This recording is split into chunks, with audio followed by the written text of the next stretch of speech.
जय हिंद प्यारे बच्चों, स्वागत करता हूं आप सभी बच्चों का आप सभी के प्यारा सा यूट्यूब चैनल सफर सक्सेस लाइफ में।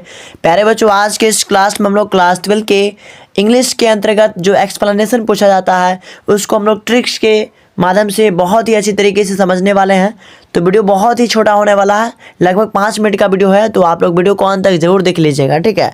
बिकॉज ये वीडियो आपको 4 नंबर पक्का करेगा, ठीक है। तो इसलिए आप अंत तक जरूर देखिएगा और एक एक चीज़ को समझने की कोशिश कीजिएगा। जैसे फॉर एग्जांपल यहाँ पे एक क्वेश्चन लेकर आए हैं, ठीक है, इसका एक्सप्लेनेशन यहाँ पे करना है। तो क्वेश्चन कुछ इस प्रकार से रहता है कि explain any one of the flowing, यानी निम्नलिखित में से कोई एक को आपको जो है ना क्या करना है, एक्सप्लेन करना है, ठीक है। तो यहाँ पर देखिए, जैसे पहला क्वेश्चन यहाँ पर है आपका, इसको मैं पहले पढ़ देता हूँ। क्या कहता है क्वेश्चन कि civilization is that mode of conduct, है ना, which point out to the man the part of duty, ठीक है। तो सबसे पहले आपको यहाँ पे क्या करना है, ये जो पंक्ति है ये कौन से पार्ट से लिया गया है ये आपको पता होना चाहिए, ठीक है।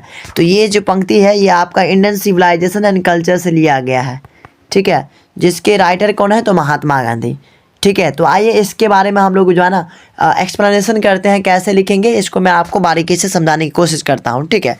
तो देखिए, सबसे पहले आपको जो है ना इतना बात तो समझ में आ गया कि वो किस चैप्टर से था, ठीक है। तो चैप्टर नेम यहाँ पर जो है, चैप्टर नेम की जगह पर आप क्या लिख दीजिएगा, इंडियन सिविलाइजेशन एंड कल्चर, जो कि चैप्टर नेम है, ठीक है, और उसी चैप्टर से लिया गया, ठीक है। तो इतना बात आप लिख दीजिएगा, इंडियन सिविलाइजेशन एंड कल्चर, ठीक है। उसके बाद यहाँ पर ऑथर्स नेम है, तो ऑथर्स नेम अर्थात जो राइटर होते हैं उसको बोलते हैं।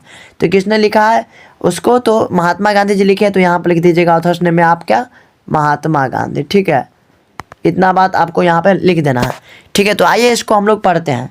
सबसे पहले यहाँ पे क्या लिखा हुआ है कि this beautiful lines have been taken from the well known chapter, है ना, Indian civilization and culture, which is written by the great writer, है ना, महात्मा गांधी।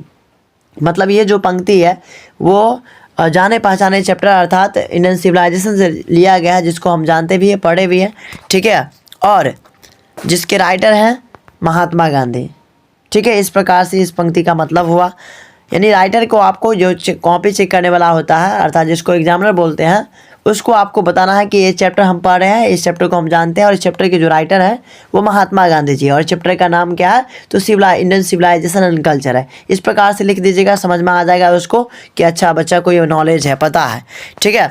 अब उसके बाद क्या लिखना होता है ये आपको समझना है।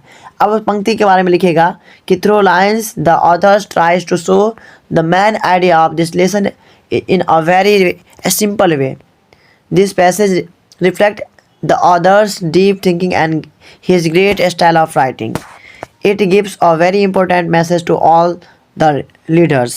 Overall, we can say that these lines are very meaningful and they show that beauty of English literature in a very clear and effective manners.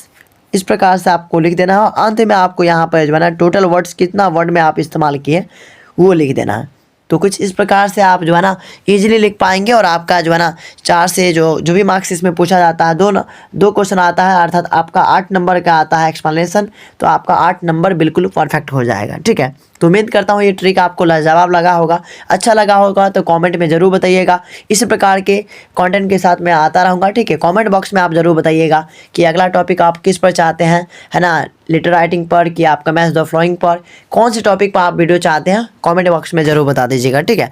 Thank you so much, मिलते हैं हम लोग इस प्रकार के कंटेंट के साथ, धन्यवाद।